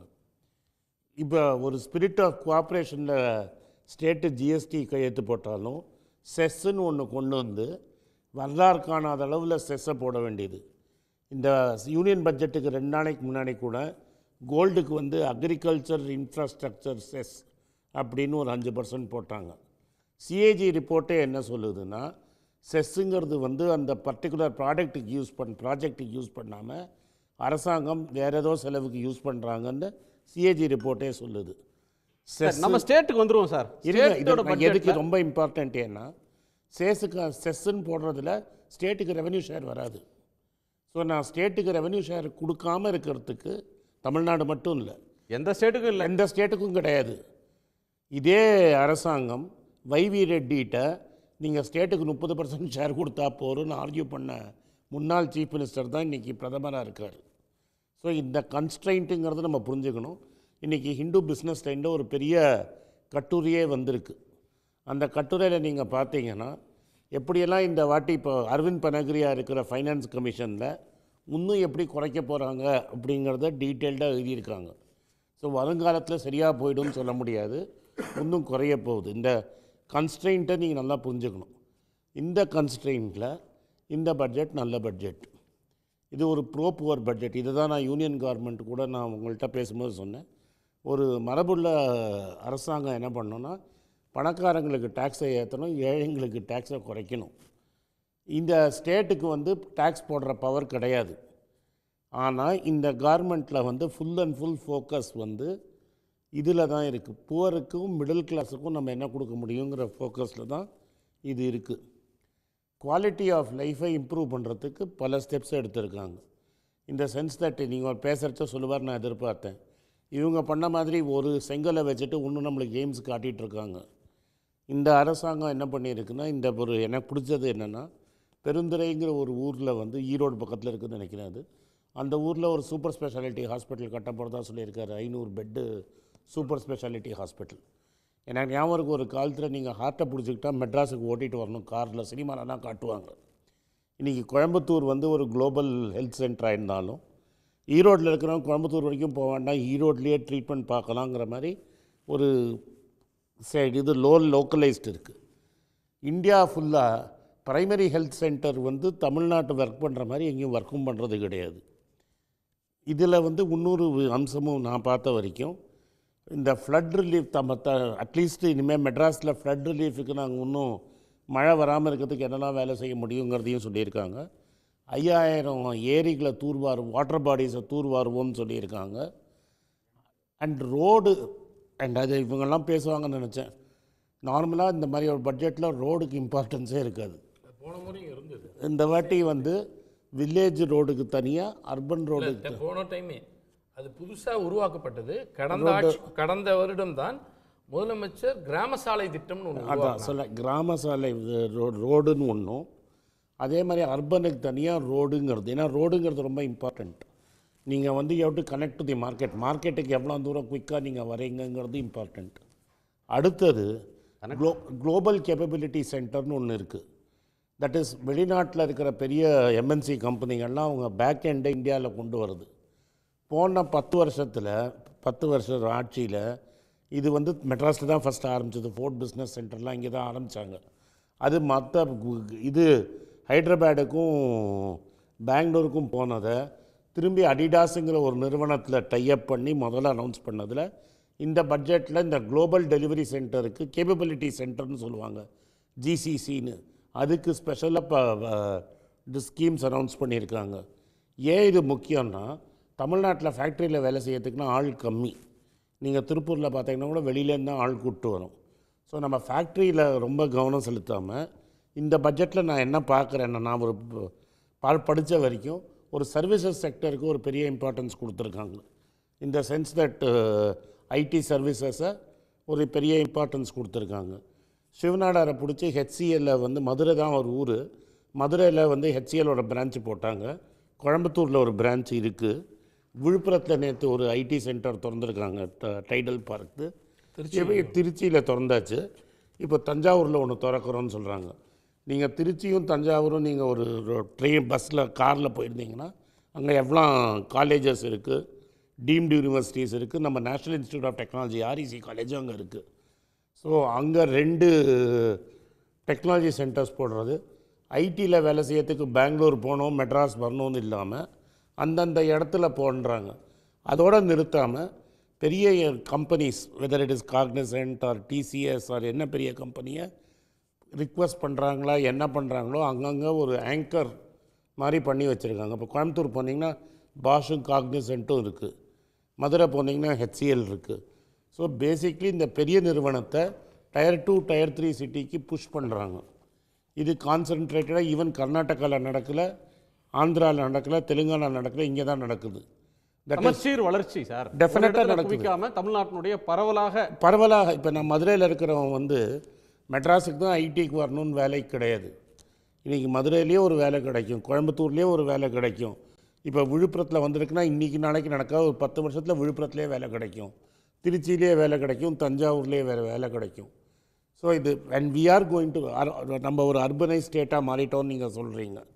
So instead of being one city centric, இப்போ கர்நாடகானா வெறும் பெங்களூர், ஒரு உச்சத்தில் மேங்களூர்னு ஒரு ஊர் இருக்குது. மைசூரில் கூட அவ்வளோ டெவலப்மெண்ட் கிடையாது. ஆனால் இங்கே what we are attempting to do is, இந்த ஐடிங்கிறது எல்லா ஊர்லேயும் இந்த டெலிவரி சென்டர் இருக்கணும், எல்லா ஊர்லேயும் எல்லா இண்டஸ்ட்ரியும் இருக்கணும்னு அட்டெம்ப்ட்டுங்கிறது வரவேற்கப்பட்டது. ஸ்கூலில் ட்ராப் அவுட் இருக்கக்கூடாது. எவ்வளோ கஷ்டமாக இருந்தாலும் கவர்மெண்ட் ஸ்கூலில் படிக்கிற பசங்க எப்படியாவது படித்து முடிக்கணுங்கிறதுக்காக நீங்கள் வந்தால் உங்களுக்கு 1000 ரூபா கொடுக்குறேங்கிறது சில பேர் வேண்டாம், அது வேஸ்ட்டுன்னு நினைப்பாங்க. ஆனால் ஒரு மயில்சாமி அண்ணாதுரை மாதிரி ஒருத்தர் வரணும்னா, ஒரு அப்துல் கலாம் மாதிரி ஒருத்தர் வரணும்னா, அதுக்காக நீங்கள் 1 லட்சம் கோடி செலவழித்தா கூட எனக்கு தப்புன்னு தோணலை. ஒரு நிமிஷம், நம்மளோட பத்திரிகையாளர் ராமகிருஷ்ணன் இருக்கார். ராமகிருஷ்ணனுடைய கோணத்தையும் கேட்டலாம். TRK ஒரு 25-30 வருஷமாக தமிழ்நாட்டோட பட்ஜெட்டை பார்த்துருப்பீங்க. இந்த பட்ஜெட் வந்து எந்த செக்டாருக்கு ப்ரையாரிட்டி கொடுத்துருக்குறாங்க? இந்த பட்ஜெட்டுடைய ஒரு சிறப்பு அப்படின்னா எதை சொல்லுவீங்க? இந்த பட்ஜெட்டுடைய பலவீனமான அம்சம் அப்படின்னா நீங்கள் எதை பார்ப்பீங்க? நான் ஒரு பொதுவான கருத்து சொல்றேன். ஏன்னா நான் இந்த விவாதத்தில் கலந்து கொள்வதற்கு நான் சடனா சொன்னதுனால வந்தேன். அதாவது இப்போ தேர்தல் வரப்போகின்ற சமயத்துல இந்த பட்ஜெட் வருது. பொதுவா தேர்தல் வர சமயத்துல ஒரு பட்ஜெட் வந்தா அதுல அந்த மக்களை கவர்கின்ற வகையில சில அறிவிப்புகள் வரும் அப்படிங்கிறது ஒரு பொதுவாக எதிர்பார்க்கப்படுகின்ற ஒன்று. சோ அந்த ஒரு எதிர்பார்ப்பை மீறுகின்ற வகையில், அல்லனா இன்னும் சொல்ல போனா அந்த டெம்டேஷன் ஆஃப் எலக்டோரல் பாலிடிக்ஸ் இருக்கு இல்லையா, அதுக்கு அவர்கள் ஈடு கொடுக்காத வகையில இந்த பட்ஜெட்டை உருவாக்கியிருக்காங்க. என்னை பொறுத்தவரையில் இந்த அணுகுமுறை ஒரு புதிய அணுகுமுறை. அதாவது எலெக்ஷன் கவர்ச்சி திட்டங்களுக்கு முக்கியத்துவம் தரலன்றீங்க. தேர்தல் மனசுல வச்சுட்டு கவர்ச்சி திட்டங்களுக்கு ஒண்ணு சொல்லல. இல்ல, புதுசா நார்மலி புதுசா ஒண்ணு சொல்லுவாங்க. இப்போ மகளிர் உரிமை தொகை இருக்கிறது. இப்போ இந்த அஃப்கோர்ஸ் இதுல ரூரல் ஹவுசிங், இது இப்போ இம்மீடியட்டா இப்போ நீங்க இந்த இது இருக்கு. இதெல்லாம் இந்த 2 தொடர்ந்து இருந்து வருகின்ற திட்டங்கள் தான். ஓகே, ஆனா புதுசா ஒண்ணும் சொல்லல. தேர்தல்னா ஒரு கவர்கின்ற வகையில, மக்களை கவர்கின்ற வகையில இன்னும் புதுசா சொல்லுவாங்க அப்படின்லாம் நினைச்சாங்க. இப்போ ஃபார் எக்ஸாம்பிள் இப்போ எல்லாரும் ஸ்டாஃப் எல்லாம் இந்த பழைய ஊதிய திட்டத்தை அறிவிப்பாங்க அப்படிலாம் நினைச்சாங்க. இப்போ அது மாதிரி இல்ல. அதாவது தேர்தல் வந்தாலும் அதற்காக நாங்க ஒரு இணங்கி போகின்ற ஒரு வகையில அந்த ஒரு அணுகுமுறையை வைத்துக் கொள்ளாமல் இந்த பட்ஜெட் தயாரித்திருப்பது என்பது என்ன பொறுத்தவரைக்கும் சிறப்பான அம்சம்.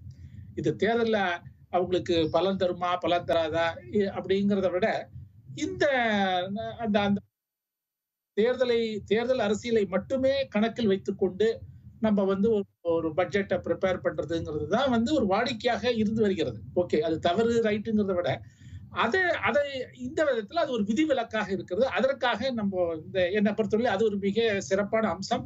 அந்த அணுகுமுறை அவர்கள் சொல்வாரு. இப்ப இதுல பிஸ்கல் கன்சாலிடேஷனுக்கெல்லாம் அவங்க ஏதோ கொஞ்சம் முயற்சி செஞ்சிருக்காங்க. ஓகே, பட் இது எவ்வாறு இதுவாகும் அப்படிங்கிறது நமக்கு இன்னும் தெரியல. 2வது அவர் சொன்ன மாதிரி இப்போ இப்போ ஜிஎஸ்டிக்கு பிறகு இந்த அரசு வருகின்ற வருவாயை நீங்க எப்படி செலவழிக்க போறீங்க, அதுதான் இப்போ முக்கியமாக இருக்கிறது. சோ இதுல இன்னும் பொறுத்தவரையிலும் இன்னொரு இது பாத்தீங்கன்னா, இந்த ஹவுசிங் ஸ்கீம், இந்த கலைஞர் கனவு இல்லம், இந்த திட்டம் வந்து ஐ திங்க் அது வந்து திட்டத்தை கலைஞர் வீட்டு வசதி திட்டம் என்று சொன்னார்கள். இப்ப அந்த திட்டத்தை சொல்லியிருக்காங்க. அதனால இது வந்து உங்களுக்கு ஊரக இடங்கள்ல வந்து அந்த ரூரல் எக்கானமி வந்து பூஸ்ட் பண்றதுக்கு இது உதவும். பட் ஆனா இதுக்கெல்லாம் இமீடியட்டா உடனடியாக நீங்க வந்து பலன்களை எதிர்பார்க்க முடியாது. இந்த திட்டம் வந்து அது இம்ப்ளிமெண்ட் ஆகி இதுக்கெல்லாம் ஒரு 1.5 வருஷம் ஆகும். அதனால என்ன சொல்ல வரேன்னா, இது உடனடியாக தேர்தலுக்கு பலன் இந்த பட்ஜெட்ல இல்லாமல் இருக்கிறது தான் என்ன பொறுத்தவரையில் ஒரு சிறப்பான அம்சம். அது நான் வந்து அந்த அணுகுமுறையை நான் வந்து தொடர்வார்கள் என்று நான் எதிர்பார்க்கிறேன். கவர்ச்சி திட்டங்களுக்கு முக்கியத்துவம் தராம அந்த டெம்டேஷன் இல்லாமல் பண்ணியிருக்காங்க. ஒரு விதிவிலக்காக அதை பார்க்க வேண்டியது இருக்குன்னு சொல்கிறேன். டெஃபினட்டாக அதுதான் நான் சொல்ல வந்தேன். பிகாஸ் இது வந்து ஒரு டெவலப்மெண்ட் ஓரியன்டாக தான் நான் பார்க்குறேன். இதோட எஃபெக்ட் இன்றைக்கி தெரியாது உங்களுக்கு. இதோட எஃபெக்ட் எஃபெக்ட் வந்து இன்னிலேருந்து ஒரு 10 வருஷம் கழித்து நானும் குணாவும் பேசுகிறது தான் இதோட எஃபெக்ட் தெரியும். இதோட எஃபெக்ட் எப்போ தெரியும்னா, உங்களுக்கு வந்து விழுப்புரத்தில் ஒரு ஐடி கம்பெனி உருவான அன்றைக்கி தான் உங்களுக்கு இது புரிய போகுது. தஞ்சாவூரில் ஒரு ஐடி கம்பெனி உருவாகிறது தான் நம்மளுக்கு புரிய போகுது. ஸோ இதை வந்து you are trying to push it down to இங்கிலீஷில் சொல்லணும்னா, ஒரு ஒன் சிட்டி ஸ்டேட்டாக இல்லாமல், இப்போ கர்நாடகாவாக இருக்கட்டும், மற்ற மாநிலத்திலாம் ஒன் சிட்டி ஸ்டேட்டாக இருக்குது. ட்ரிவாண்ட்ரமில் ஒரு பெரிய ஃபெசிலிட்டி இருக்குது, கொச்சினில் ஒரு சின்ன ஃபெசிலிட்டி இருக்குது, அவ்வளோதான் இருக்குது கேரளாவில். கேரளாங்கிறது ஒரு ஐடியல் ஸ்டேட் நம்மளாம் கம்பேர் பண்ணுறதுக்கு. பட் அங்கேயே அவ்வளோதான் இருக்கும்போது நீங்கள் எல்லா சிட்டிலையும் ஒன்றை கொண்டு வரணும்னு ட்ரை பண்ணுறீங்க பாருங்கள். இந்த வாட்டி ஒரு காலேஜ் அனௌன்ஸ் பண்ணல, பட் ஏன்னா சென்ட்ரல் கவர்மெண்ட் பர்மிஷன் கொடுக்கல. பட் ஒரு டிஸ்ட்ரிக்ட்லேயும் ஒரு மெடிக்கல் காலேஜ், ஒரு டிஸ்ட்ரிக்ட்லேயும் ஒரு ஐடி சென்டர், ஒரு டிஸ்ட்ரிக்ட்லேயும் ஒரு சின்ன ஊர்லேயும் ஒரு கார்மெண்ட்ஸ் சூப்பர் ஸ்பெஷாலிட்டி ஹாஸ்பிட்டல். இதுதான் வந்து நீங்கள் வந்து ஒரு அரசாங்கம் பண்ண வேண்டியது. அது டெஃபினட்டாக பண்ணியிருக்காங்க. அஃப்கோர்ஸ் நீங்கள் நம்பர்ஸில் நம்ம ஒத்துக்கலாம், இந்த நம்பரில் இங்கே கொஞ்சம் குறைச்சிருக்கணும், டாக்ஸஸ் ஜாஸ்தி கலெக்ட் பண்ணியிருக்கணும்னு. பட் இந்த டாக்ஸஸ் குறைஞ்சதுக்கு நீங்கள் ஒரு மாதம் வந்து உங்களுக்கு ரெவென்யூ கம்ப்ளீட்டாக போயிடுச்சு. நீங்கள் வந்து அந்த ஃப்ளட்டுங்கிறது வந்து பேக் டு பேக் வந்தது. ஒரு கேப் கூட கொடுக்கல. இங்கே முடிஞ்சது, அடுத்த நாள் அங்கே வந்தது. அண்ட் மெட்ராஸ் வந்து ஒரு மேஜர் சென்டர் ஃபார் கலெக்ஷன். அது வந்து ஒரு 20-25 நாள் உங்களுக்கு ஜிஎஸ்டி கலெக்ஷன் கம்ப்ளீட்டாக போனது. அண்டு சென்ட்ரல் கவர்மெண்ட் மாற்றாந்தாய் நகர்த்துற மாதிரி ஒரு பைசா கொடுக்கல இது வரைக்கும் தான் சொல்கிறாங்க அவங்க. ஸோ இவங்க சப்போர்ட் இல்லாமல் ஒரு சென்ட்ரல் கவர்மெண்ட் போட்டு பார்க்கணுங்கிற ஒரு அணுகுமுறை இருக்கும்போது வீட்டுக்கு 6000 ரூபா கொடுக்கறது, இதெல்லாம் பட்ஜெட் நீங்கள் சொன்னீங்க, அது பட்ஜெட்டில் இருந்திருக்காது. ஒரு பெரிய ஸ்லிப்பேஜ் இல்லாமல் அவ்வளோ பெரிய எக்ஸ்பென்ஸை நீங்கள் மீட் பண்ணுறதுங்கிறது ரொம்ப கஷ்டம். அதை மீட் பண்ணியிருக்காங்கன்னா அஃப்கோர்ஸ் நீங்கள் கவர்மெண்ட்டில் இருக்கிறச்ச 1000 குத்தம் சொல்லலாம். இந்த வருஷம் ஐடி நீங்கள் எல்லோரும் எவ்வளவோ அட்வர்டைஸ்மெண்ட் வந்தாலும் ரியல் எஸ்டேட் அவ்வளோ நல்லா பண்ணலை. ரியல் எஸ்டேட் நல்லா இருந்தால் தான் இவங்களுக்கு வந்து லேண்ட் டேக்ஸ் ரெஜிஸ்ட்ரேஷனில் ரெவென்யூ வரும். அது நடக்கலை. அது தீபாவளியை ஒட்டி மழை வந்ததுனால அந்த சீசன், அந்த தீபாவளி பொங்கலில் தான் நிறைய மோட்டர் சைக்கிள் வாங்குவாங்க. அந்த டேக்ஸ் கலெக்ஷனும் குறைஞ்சிருக்கு. ஓவராலாக ரெவென்யூ குறைஞ்சிருக்குன்னு அவரே ஒத்துட்ருக்காரு. அதுக்கு தான் அவர் ட்வின் டிசாஸ்டருங்கிற வார்த்தையை இங்கிலீஷில் யூஸ் பண்ணியிருக்காரு. ஹி சேஸ் தட் இதனால தான் குறைஞ்சிருக்கு, இந்த வாட்டி நாங்கள் பெட்டராக பண்ணுவோம்னு சொல்லியிருக்காங்க. So it is in difficult times. அதாவது ஒரு மழை கால வருமானம் வந்தாலும் வரலன்னாலும் 15 லட்சம் பேருக்கு 15ஆம் தேதி அந்த 1000 ரூபாய் போய் சேர்ந்தாகணும். அதை வந்து சொல்கிறேன். அது இன்றைக்கி உங்களுக்கு வந்து என்ன மாதிரி ஆட்களுக்கோ இல்லை பணக்காரங்களுக்கு வேணால் அது வந்து இதை சேவ் பண்ணலான்னு தெரியும். எனக்கு அந்த 1000 ரூபா இருந்தால் தான் நான் சாப்பிட முடியும்னு நினச்சா தான் எனக்கு தெரியும் அது கஷ்டம் வலி. ஸோ அந்த 1000 ரூபா நம்பி ஒரு சிலிண்டர் ஆர்டர் பண்ணலாம். இன்றைக்கி ஒரு சிலிண்டர் வேணும்னா விறகு கட்டைக்கு போனாங்கன்னு வச்சுக்கோங்க, டிபி தான் வரும். ஸோ 1000 ரூபாய்க்கு ஒருத்தர் மனசாட்சியே இல்லாமல் ஒரு 500 ரூபா விற்க வேண்டிய சிலிண்டரை 1000 ரூபாய்க்கு விற்கும்போது அட்லீஸ்ட் அந்த 15ஆம் தேதி போச்சுன்னா அந்த ஒரு சிலிண்டராவது வீட்டுக்கு அந்த அம்மா நினைக்கும்ல, இந்த 1000 ரூபா வந்ததுன்னா நான் சிலிண்டர் வாங்குவேன்னு நினைக்கும்ல. சிலிண்டருக்கு 100 ரூபா விலை குறைக்கலைங்கிறாரு. 1000 ரூபா கொடுத்தா ஒரு சிலிண்டர் வாங்கிட்டு போகிறோம்ல. இப்போ இந்த பிரைம் மினிஸ்டர் ஸ்கீமில் நீங்கள் நார்த் இந்தியாவில் பார்த்தீங்கன்னா பேப்பர் வெயிட் மாதிரி யூஸ் பண்ணிகிட்ருக்காங்க சிலிண்டரை. ஏன்னா சிலிண்டரை திரும்பி வாங்கிறதுக்கு காசு இல்லை. இங்கே நீங்கள் 1000 ரூபா கொடுத்தீங்கன்னா ஒரு சிலிண்டர் வாங்கிட்டு போயிடுவாங்கல்ல. ஸோ இது வந்து டெஃபினட்டாக வந்து ஒரு பீரியட் ஆஃப் டைம் வாழ்வும் தரன்னு டெஃபினட்டாக ஏற்றும். சரி, தொடர்ந்து பேசலாம். இந்த பட்ஜெட் சம்பந்தமாக மக்கள்கிட்ட ஒரு கேள்வியை முன் வச்சுருந்தோம். இந்த பட்ஜெட் வந்து ஒரு நம்பிக்கை தரக்கூடியதாக இருக்கிறதா? இது தேர்தலை மனதில் கொண்டு இதை செய்திருக்கிறாங்களா? புதுமைகள் இருக்கா? எதிர்பார்த்த அளவுக்கு இருக்கா இல்லையா அப்படின்ற கேள்விகளெல்லாம் நேயர்கள் முன்னாடி வச்சுருக்கோம். நேயர்களுடைய கருத்தை ஒரு சிறு இடைவேளைக்கு பிறகு பார்க்கலாம்.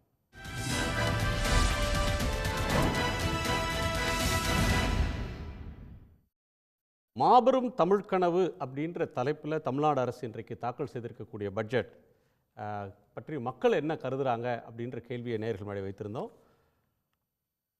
நம்பிக்கை அளிக்கிறது இந்த பட்ஜெட் அப்படின்னு 56% பேரும், தேர்தலை மனதில் கொண்டு இந்த அறிவிப்புகளெல்லாம் வெளியிட்டிருக்காங்கன்னு 15% பேரும், புதுமைகள் நிறைந்த பட்ஜெட் என்று 15% பேரும், எதிர்பார்த்த அளவுக்கு இல்லை என்று 14% பேரும் கருத்து தெரிவிச்சிருக்கிறாங்க.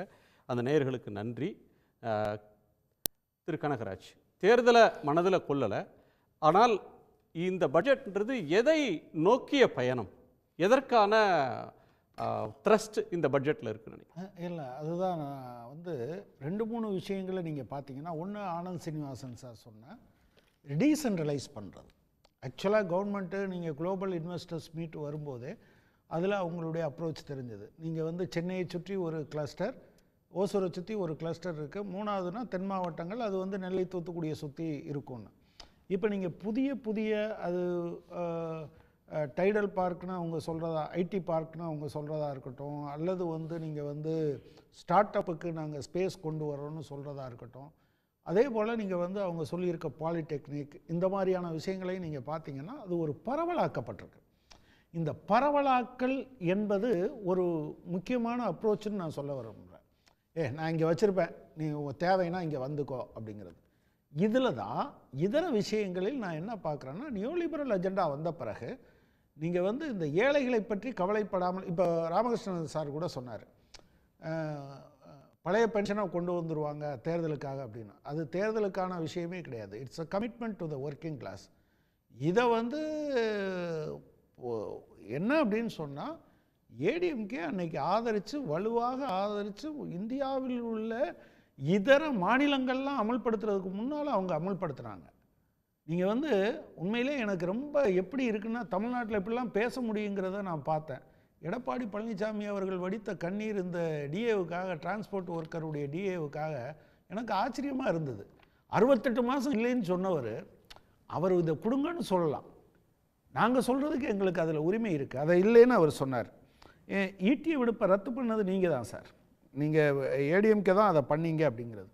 இப்போவும் கூட எனக்கு என்னென்னா, இந்த அரசாங்கம் எம்எஸ்எம்இ செக்டார், அரசு ஊழியர், ஆசிரியர், டிரான்ஸ்போர்ட், இதெல்லாம் கட்டாயமாக முதலமைச்சர் இதில் கவனம் செலுத்தணும், அவர் தலையிட்டு இதில் மாற்றணும். இன்னொரு ஏரியா நான் சொல்ல விரும்புகிறது, இந்த டீசென்ட்ரலைசேஷன் என்பது எப்போதுமே இதுக்கு முன்னால் எப்படி இருக்கும் அப்படின்னு சொன்னால், இந்த ட்ரிக்கிள் டவுன் பாலிசியை எல்லாருமே பேசிக்கிட்டே இருந்தாங்க. ஆனால் இப்போ அப்படி இல்லை. நீங்கள் கீழே இருந்து ஒரு ப்ரொடக்டிவிட்டியை உருவாக்கி மேலே கொண்டு வர ஏற்பாடு இருக்குது. இதுக்கு முன்னால் என்ன சொன்னீங்கன்னா, ஜிடிபி அதிகமாகும், ஜிடிபி அதிகமானால் கீழே இருக்க எல்லாரும் வரும். ஆனால் நீங்கள் இதில் பார்த்தீங்கன்னா, ஏழைகளை நாங்கள் வந்து கைதூக்கி விடுகிறோம், அந்த ஏழைகள் வந்து இந்திய தமிழ்நாட்டினுடைய பொருளாதாரத்தை கொண்டு வருவார்கள் என்று. இது இன்றைக்கி இந்த தியரி வந்து இந்தியா முழுவதும், நீங்கள் அதை என்ன சொல்கிறது, கொஞ்ச நாளைக்கு முன்னால் இதெல்லாம் இலவச திட்டம்னு பேசுகிறவங்க அடுத்து தேர்தல் வரும்போது மற்ற இடத்துல பயன்படுத்தினாங்க. இது அப்படி. நான் ஒரே ஒரு விஷயம் மட்டும் இதில் சொல்ல விரும்புகிறேன், ரொம்ப ஸ்பெசிஃபிக்கான எம்பசிஸ். நீங்கள் வந்து ஒரு பட்டியல் இனத்தவர், பழங்குடியினர், குடியிருப்பு பகுதிகளில் அதை மேம்படுத்துவதற்காக என்று ஒரு சிறப்பான திட்டங்கள். எஸ், இங்கே தான் சார் நீங்கள் யாராக இருக்கீங்கிறது. நீங்கள் வந்து ஒரு பியூரோக்ராட்டாக இருக்கீங்களா, நீங்கள் ஒரு மனுஷனாக இருக்கீங்களா, நீங்கள் வந்து என்னங்கிறது அங்கே தான் வெளிப்படுது. ஆக்சுவலாக நீங்கள் பொதுவான மேம்பாடு என்று நீங்கள் சொல்வதற்கு எந்த அர்த்தமும் கிடையாது. ஆனால் யாருக்கு மேம்பாடு தேவையோ அங்கே நான் கவனம் செலுத்துகிறேன் என்பதில் தான் உங்களுடைய தனித்துவம் என்பதை அடங்கியிருக்கு. இந்த நேரத்தில் நான் வந்து மாண்புமிகு நிதியமைச்சர் மற்றவங்கள்டையும் கூட கேட்டுக்கிறது, தமிழ்நாடு இதுவரை சுற்றுலாத்துறையில் போதுமான அளவுக்கு கவனம் செலுத்தியதாக தெரியல. நீங்கள் கொஞ்சம் கூடுதலாக கவனம் செலுத்தணும். பக்கத்தில் இருக்கக்கூடிய கேரளா மாதிரியான மாநிலங்கள் அது ஒரு பெரிய வருமானமே இருக்குது. ஆனால் நமக்கு நான் இப்போ கன்னியாகுமரி போயிருந்தபோது அங்கே என்ன சொன்னாங்கன்னா, நம்மக்கிட்ட இருக்கக்கூடிய இந்த டாய்லெட்ஸ் கூட வெஸ்டர்ன் ஸ்டைலில் இல்லை. அதாவது லாட்ஜில் தங்குவாங்க, அது பிரச்சனை இல்லை. ஆனால் ரோட்டில் போய்கிட்டே இருக்கையில் அவர் ஒரு ரெஸ்ட் ரூம் போகணுன்னா அப்படி இல்லை. இதையெல்லாம் இணைக்கிறது மாதிரியான ஏற்பாடு இல்லை. அது ஒரு பெரிய பொட்டன்ஷியல் ஏரியா என்று சொன்னாங்க. தயவு செஞ்சு கவனத்தில் எடுத்துக்கொள்ள வேண்டிய அவசியம் என்பது இருக்குது. இன்னொன்று, சிறுபான்மை நலன் குறித்த விஷயம் இன்றைக்கி கூட ரொம்ப கடுமையாக அவங்க பேசியிருந்தாங்க. இன்றைக்கி காலையில் முதலமைச்சரோட அந்த ட்விட்டரில் செய்தியை நான் பார்த்தபோது என்ன இருந்ததுன்னா, ஒன்றிய அரசாங்கம் போஸ்ட் மெட்ரிக் ஸ்காலர்ஷிப்பை நிறுத்திட்டாங்க. மைனாரிட்டிக்கு நாங்கள் கொடுப்போன்னு சொல்லியிருந்தாங்க. ஆக்சுவலாக இதில் அந்த அறிவிப்பை நான் பார்த்தேன். என்னால் தேடி கண்டுபிடிக்க முடியல எங்கேயாவது இருக்கான்னு. ஏன்னா முதலமைச்சர் அறிவித்த பிறகு அது கட்டாயம் வந்து தான் தீரும் என்று பார்க்க வேண்டியிருக்கு. சார், நான் கூட்டணிக்காகலாம் பேசலை சார், நான் ஒர்க்கிங் கிளாஸுக்காக தான் பேசுகிறேன். ஆனால் நீங்கள் எதிர்க்கட்சினா ஒன்று, ஆளுங்கட்சினா ஒன்றுன்னு பேசுகிறீங்க. உண்மையில் கடனை பற்றியெல்லாம் திரு எடப்பாடி பழனிசாமி பேசினார். அவர் முதலமைச்சராக இருந்து வெளியே போகும்போது 5 லட்சம் கோடி கடனா, இப்போ 8 லட்சம் கோடி கடனாக இருக்கா? ஒன்றிய அரசாங்கம் எவ்வளோ கடன் வாங்கியிருக்கு தெரியுமா? 205 லட்சம் கோடி. நான் என்ன சொல்ல விரும்புகிறேன் அப்படின்னு சொன்னால், நாங்கள் நெருக்கமாக இருந்தோம், அதனால் ஃபண்டெல்லாம் வரும்னு சொன்னபோது இருந்த நிலையை விட இவ்வளவு புதிய திட்டங்கள் வந்த பிறகு இந்த அரசாங்கம் சமாளித்து கொண்டு இருக்கிறது. அதையும் மீறி ஏற்கனவே இந்த பகுதியினருக்கெல்லாம் கட்டாயமாக இந்த பட்ஜெட் முடிகிறதுக்குள்ள அரசாங்கம், முதலமைச்சர் நேரடியாக தலையிட்டு இதிலெல்லாம் தீர்வு காண வேண்டும் என்று நான் வலியுறுத்த விரும்புகிறேன். உண்மையிலேயே குறளார் கோபிநாதன் ஒரு கட்சிக்காக இல்லாமல் தமிழ்நாட்டு மக்களுக்காக பேச வேண்டுமென்றால் எங்களோடு சேர்ந்து அவரும் என்ன சொல்லணும்னா ஸ்பெசிஃபிக்காக சொல்லட்டும். அந்த காலத்தில் நடந்தது, இந்த காலத்தில் நடந்தது, அவ்வளோ நடந்ததெல்லாம். இப்போ அவர் சொன்னதெல்லாம் வருஷம் 6 லட்சம் பேருக்கு மடிக்கணினி என்று அவர் சொன்னார். வருஷம் 6 லட்சம் பேருக்கு மடிக்கணினா அதனுடைய அர்த்தம் என்ன? அதனுடைய வால்யூம் என்ன சார்? நீங்கள் யோசிச்சு பாருங்கள். அதே போல் ஒவ்வொன்றும் 40,000 ரூபாய்னா எவ்வளவு சார்? 2400 கோடியா? எவ்வளவு? நாம் எனவே பேசும்போது சில விஷயங்களை ரைட் நம்ம சொல்கிறோம். இப்போவும் நீங்கள் அந்த மாதிரி எடுத்தீங்கன்னா அதனுடைய தன்மையே வேறையாக இருக்கும். எனவே இந்த பட்ஜெட் உண்மையில் தமிழகத்தினுடைய முகத்தோற்றத்தை அதன் கீழ்மட்டத்திலிருந்து மாற்றுவதற்கான ஒரு மிக முக்கியமான முன்னெடுப்பு என்று நான் கருதுகிறேன். நன்றி. திரு கோபிநாதன், திரு குறளார் கோபிநாதன். அதாவது அடித்தட்டு மக்களுக்கான பட்ஜெட்டை இவர்கள் போட்டார்களா என்று ஒரு கேள்வி அவர் நம்மளுடைய தோழர் எழுப்பினார். தயவு செய்து புரட்சி தலைவி அம்மா அவர்கள் இருக்கிற பொழுது தான் ஏழை எளிய அடித்தட்டு பட்டியலினத்து மக்கள் பயன்பெற வேண்டும் என்பதற்காகத்தான் ஒவ்வொரு வீட்டுக்கும் 18 கிலோ அரிசி இலவசமாக கொடுக்கப்பட்டது. அதுதான் ஏழ்மையை துடைக்கும். அது மட்டுமல்ல, அம்மா உணவகம் என்ற ஒன்றை ஆரம்பித்த காரணத்தினால தான் பல ஏழைகள் இன்றைக்கு உணவு அருந்தினார்கள். அதை இன்னைக்கு நீங்கள் என்ன பண்ணியிருக்கீங்கன்னா, சிறிய ஏழைகளுக்கு நன்மை செய்கிறேன் என்று சொல்லிவிட்டு நீங்கள் கொஞ்சம் கொஞ்சமாக அதை நீங்கள் துடைத்து கொண்டிருக்கிறீர்கள், மூடிக்கொண்டிருக்கிறீர்கள். அதுதான் இன்றைக்கு நடந்து கொண்டிருக்கிறது. இன்னொன்று சொன்னார், பட்டியலினத்து மக்களுக்காக இதை இவ்வளவு முயற்சி எடுத்திருக்கிறார் என்று சொன்னார். தயவு செய்து நீங்கள் கடந்த ஒரு 6 மாதத்துக்கு முன்னாடி பத்திரிகையை நீங்கள் எடுத்து பாருங்கள். அதில் திருமாவளவன் கூட ஒரு பேட்டியை கொடுத்துருக்கிறாரு. பட்டியலினத்திற்காக மத்திய அரசு கொடுத்த ஏறக்குறைய 5000 கோடி செலவிடப்படாமல் திருப்பி மத்திய அரசுக்கே திருப்பி அனுப்பப்பட்டிருக்கிறது. அப்போ என்ன இந்த அரசு என்ன செய்திருக்கிறது? இப்போ பட்டியலினத்து மக்கள் மேலே இருந்த அக்கறை என்ன என்று சொல்கிறேன். அதே போல் அவர் சொன்னார், இந்த மாதிரி அந்த ஈட்டி விடுப்பை கூட அனைத்து இந்திய அண்ணா திராவிட முன்னேற்ற கழகம் தான் குறைத்தது என்று சொன்னார். நீங்கள் தயவு செய்து கொரோனா காலத்தில் வருமானம் கிடையாது, எந்தவித வருமானமும் கிடையாது. அப்படிப்பட்ட சூழ்நிலையிலும் தொழிலாளர்களும் அரசு ஊழியர்களும் பாதிக்கப்படக்கூடாது என்று செயல்பட்ட அரசு. அன்னைக்கு நீங்கள் என்ன சொன்னீங்க? இறந்து போனவர்களுக்கு 1 கோடி கொடுங்க. நீங்கள் அன்னைக்கு என்ன சொன்னீங்க? நீங்கள் இதற்கு 5000 ரூபா கொடுங்கன்னு சொன்னீங்க. அன்னைக்கு வருமானமே இல்லை. ஆனால் இன்னைக்கு ஏறக்குறைய பத்திரத்துறையின் மூலமாக மட்டுமே எனக்கு 37,000 கோடி வருமானம் வரப்போகிறது என்று சொல்லுகிறீர்கள். அது சாராயம் மூலமாக எனக்கு 50,000 கோடி வரப்போகிறது என்று சொல்கிறீர்கள். மணல் மூலமாக உங்களுக்கு 48,000 கோடி வரப்போகிறது என்றால், இவ்வளவு வருமானம் இருக்கிற நீங்கள் ஏன் அடித்தட்டு மக்களை, ஏன் தொழிலாளர்களை, ஏன் போக்குவரத்து தொழிலாளர்களை, ஏன் மற்ற ஏனைய தொழிலாளர் அத்தனைக்கான எந்த திட்டத்தையும் நீங்கள் கொண்டு இந்த நீங்கள் கொண்டு வர திட்டம் இருக்க, இப்போ தாயும் மாணவர் என்கிற திட்டம் கூட நாங்கள் கொண்டு வந்த திட்டம். உணவு ஏழை உணவுக்காக இறந்து விடக்கூடாது, அவன் மடிந்து விடக்கூடாது என்பதற்காக இந்த திட்டங்கள், அம்மா உணவு திட்டத்தையும் நாம் கொண்டு வந்தோம்.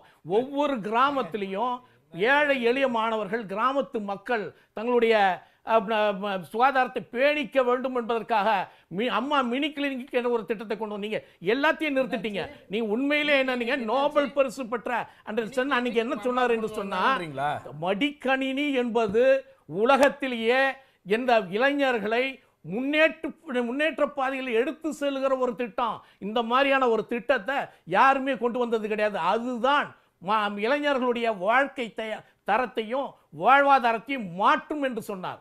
அதனாலதான் அந்த திட்டத்தை நாங்கள் கொண்டு வந்தோம். அதனால அந்த திட்டத்தில் முதல்ல எடுத்த உடனே இல்ல 2 வருஷம் அதனால கொடுக்காம விட்டுட்டீங்க. தயவு செய்து தவறானது சட்டப்பேரவையில நானே பேசியிருக்கேன், நானே கேள்வி எழுப்பியிருக்கேன். இருக்கிறோம்